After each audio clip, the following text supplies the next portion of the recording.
Hey, what's up, my friend? How are you doing? Welcome again to the Data Analysis Mastery, and this is where you become an expert data analyst in 7 days. Even if you're a complete number newbie, aka you don't like math or you dislike numbers, and still me, myself, and I. Yes, we are three now. Lala Jala, that's my name. And today we shall be talking about data storytelling. But first thing that always comes to my mind is when you need to do data storytelling, just as the name implies, just data and storytelling. So you tell stories with data. So that's basically it. So it's just like every writers do the right stories, but for you it's a step further. And that step further is putting data into it. For 6 years, I've been working as a data analyst. And it didn't occur to me that I was actually working as a data analyst until I'd spent about 3 years.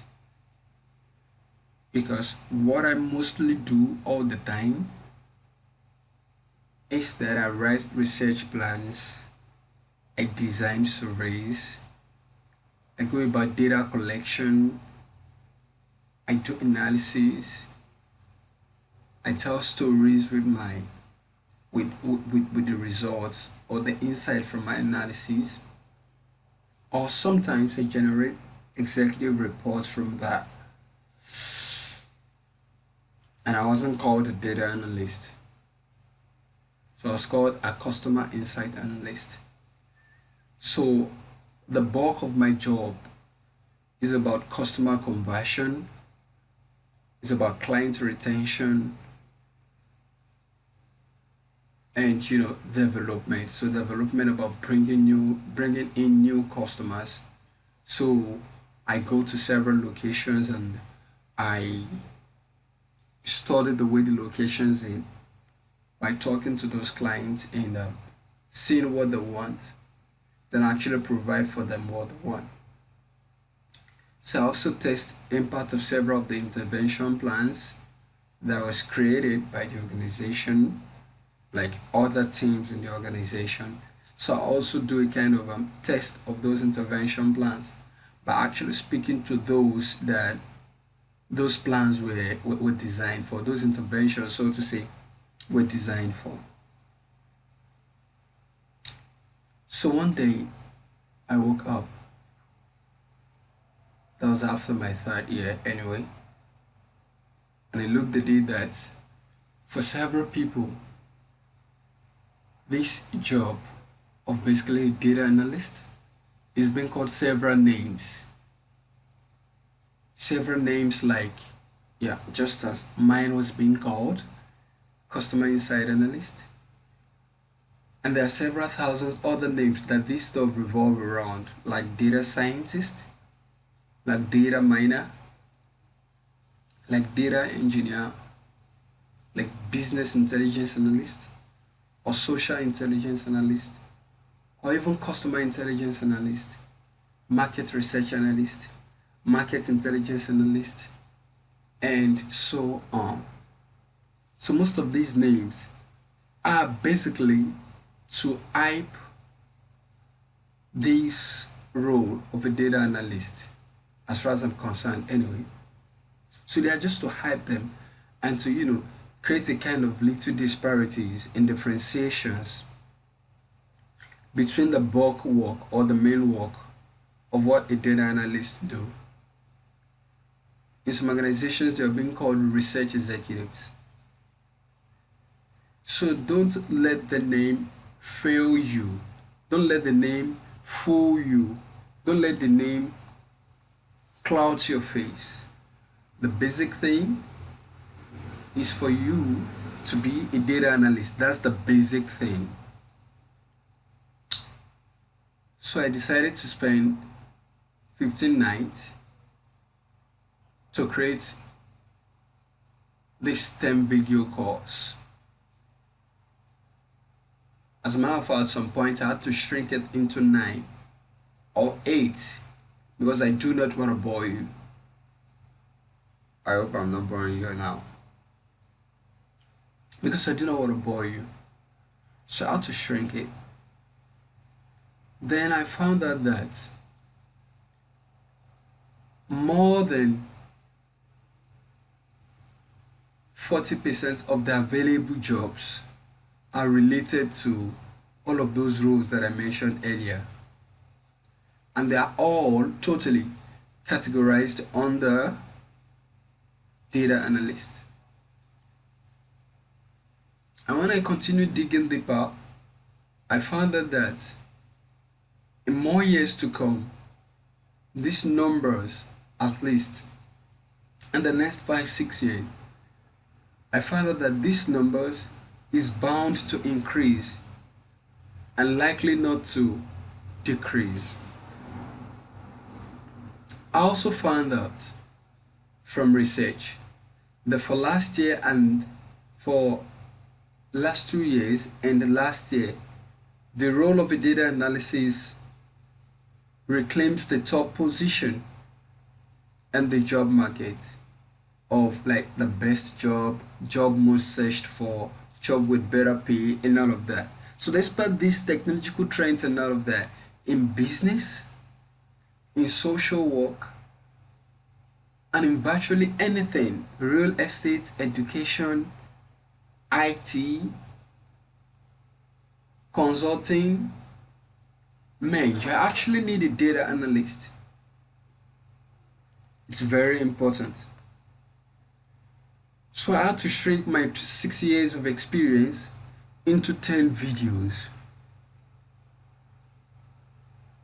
I break them down into little pieces. I break the 6 years experience into little pieces. And then I grow each of these pieces into videos.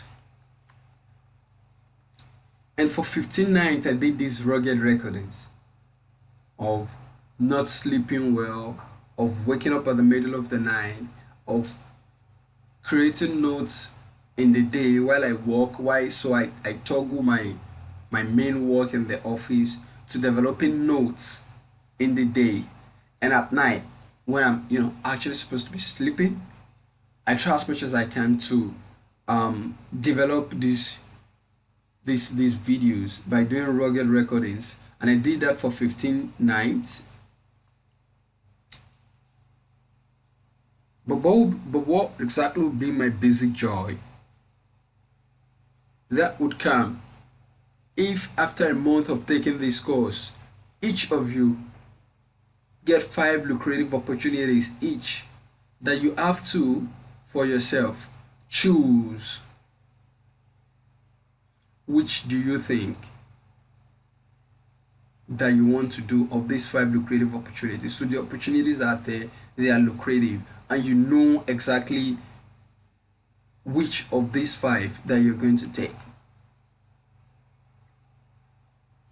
Mind you, you have 10 bucket lists that you need to achieve, and these opportunities, by the time you actually grab one of them, it gives you the proper limelight, it gives you the proper avenue, it gives you the proper situation for you to actually utilize your bucket list.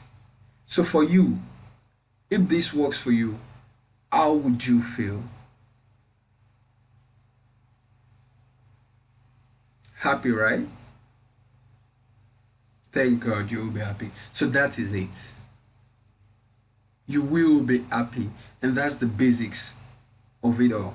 And for me, what will bring my greatest joy is for you to be happy, and of course to be able to achieve all your aims, all you've written down in your bucket list, those 10 lists in your bucket list.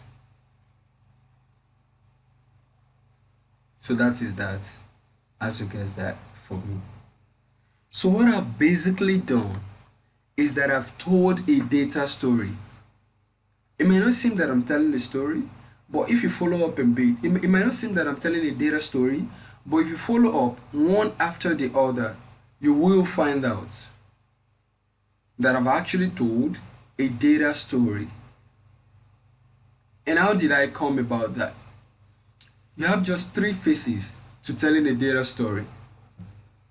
And for me, most times I do not like talking about these three phases. So all I basically tell you when you ask me what does a data storyteller do is that the person tells a story and you put numbers in it. That's all.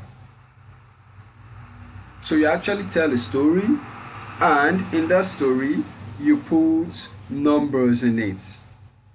So just as I said, the first thing I did was I gave a context to that story. I told you how I became a data analyst, how I didn't realize that the job of a data analyst is of a data analyst is same as the job of a market research, blah blah blah, customer insights, customer conversion analyst, until I had spent about 3 years.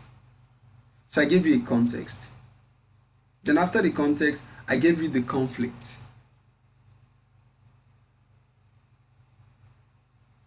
And the conflict was where I intensified the fact that social intelligence and all of these are actually data analysts, but we do not know. So they just kind of, hype other names, meanwhile leaving data analysis by the side. And as I do this, I state numbers. I'll tell you 50 to this percent of this actually did this. So 20% of this. So I'm throwing in that number into it at every point in time. As I do that, I also come back to telling you how I get to create this. Like, a follow-up on like a preliminary or a preamble of the resolution. So the resolution was I had to shrink the whole of my 6 years experience into 10 videos. And into these 10 videos, I gave, 15, I spent 15 nights of rugged recordings to actually do this. So that this happens, and you take for instance, you take note that at some point I asked the question and I made a pause for that story to shrink for that very little minute, and also that data for it to shrink for that little minute, so that both of us at the end of it all can come up with a better resolution for this. So basically, data storytelling is all about telling stories with data, no more, no less. And sometimes when people talk about the context, they include in it challenges that people face. So when you talk about the context, they include the challenge. And aside including the challenge, they also move to the conflict aspect of it, talked about the resolution, present to us the lessons that was gotten. Then after the lessons, they also talk to us about the actions. Do you get? So those are the way it comes. I think I'm getting some kind of noise, so I'd like to check what's happening outside. Sorry. Yeah, sorry. It's one of those tanker drivers that are fond of making a noise. So what this means basically is that you create a context. So you tell a background of your story, how this comes about, and feel free to pick this from wherever you want. So tell it in a smooth way, then bring in the conflict. You just to go against your context, or you talk about the challenges that you faced while in the course of your context. Then after the challenges, you come with your audience, you come about the resolution. So do not just make the resolutions all alone. Do a kind of layers with your context by giving them a pause in your story.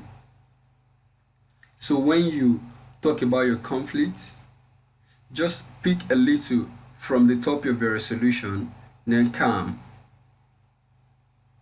Take a pause. Let the whole of these stories resonates with your audience.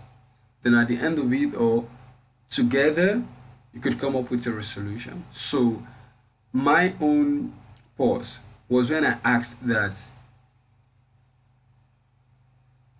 So I gave like a tip to the resolution by telling you, what if at the end of this course you get 5 lucrative opportunities? So that's like the tip to the resolution. So I'm actually, putting you into that story.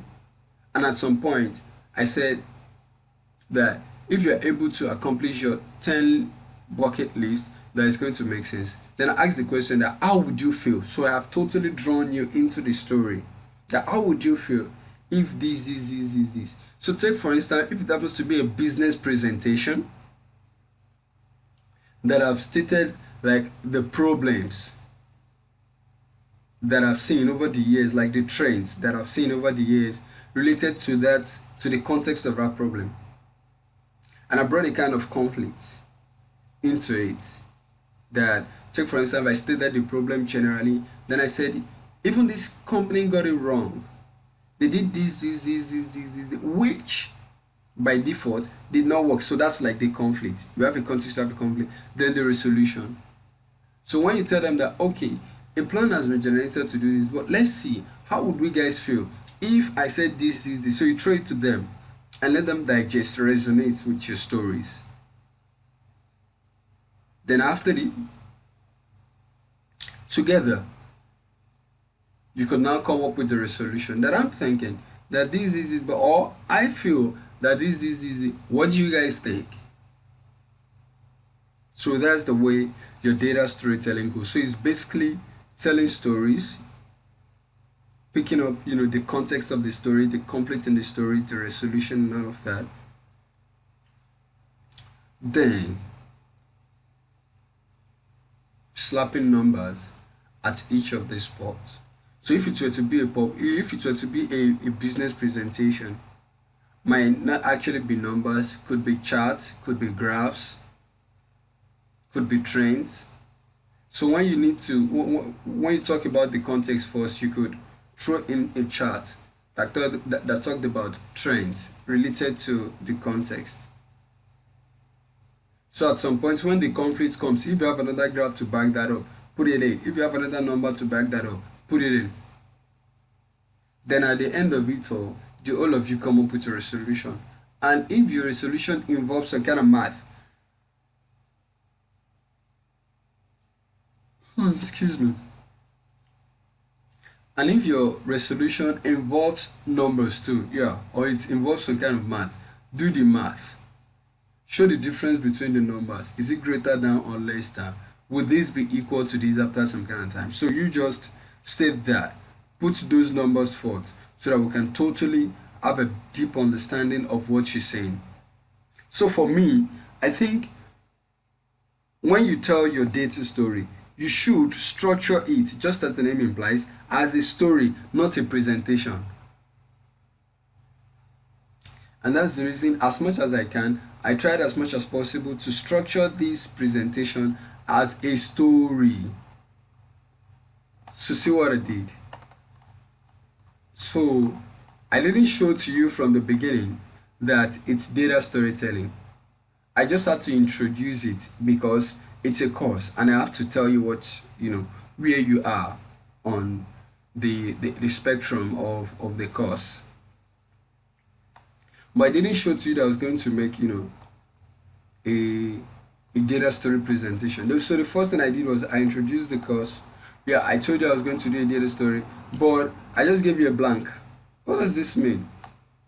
And I started telling you stories. And in that stories, I was throwing numbers into it, like 10 videos, like 15 nights of regular recordings, like 5 lucrative opportunities. Then I said for you, then I said 10 bucket lists. So if you find that, you see that I was just telling stories, and as I was telling these stories, I was, throwing numbers into it. Before I now come to the main talk of the day about about data storytelling. So mind you, your data stories are not presentations where you say, the table of contents, overview, aim, objectives, blah blah blah. No, it might not necessarily come like you can just tell it as a story. Take it from anywhere, create the context, give us the conflict, then the resolution. So most times while doing your data storytelling, structure it like a story and let your audience struggle with the data to find solution. So whenever you present your data in the context, make sure you tell your story to actually familiarize your audience with the data.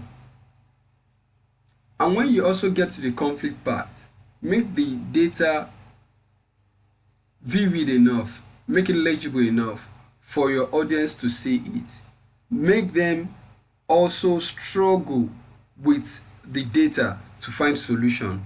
So when you throw them the conflict related data, let them also struggle with it. How do we go about it? Let them struggle with it and create an emotional impact with your shocking data. So when you pick your data, so you just, and that was what I said the other time about greater than and less than. So there are several things that you could use to amplify the emotions of your data, like writing that 100 using red ink, so using color to actually magnify the emotional impact of that number. So I want to say that in this general hospital 100 children died from due to childbirth.